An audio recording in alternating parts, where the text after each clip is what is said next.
Hello बच्चों, आइए प्रश्न को पढ़ते हैं। प्रश्न यह है, निम्नलिखित सरल कथनों के निषेधन लिखिए।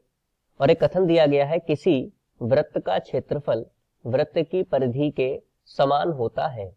तो आइए सर्वप्रथम प्रश्न की मुख्य अवधारणा को जान लेते हैं। मुख्य अवधारणा। देखिए, किसी भी कथन को नकारना उस कथन का निषेधन कहलाता है।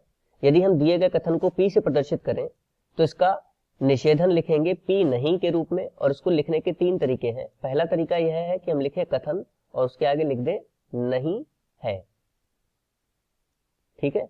दूसरा तरीका यह है कि हम लिखें यह असत्य है कि, असत्य है कि, और उसके आगे अपना कथन लिख दें।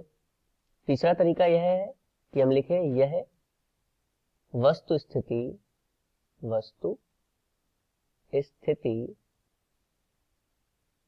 नहीं है कि, नहीं है कि, और इसके आगे अपना कथन लिख करके हम दिए गए कथन का निषेधन लिख सकते हैं।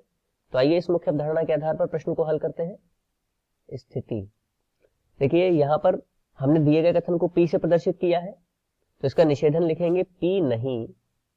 और सबसे सरलतम रूप होता है पहला वाला ही कि इस कथन को लिख करके लिख दे नहीं है। तो इसको लिख देंगे किसी वृत्त का क्षेत्रफल, किसी वृत्त का क्षेत्रफल वृत्त की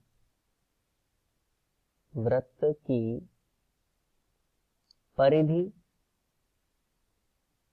के समान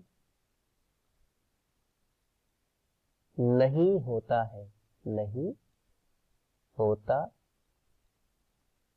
है।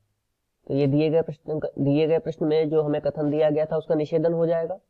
मुख्य अवधारणा के आधार पर ये दिए गए प्रश्न का उपयुक्त उत्तर है। आशा करते हैं आपको समझ में आया होगा। धन्यवाद।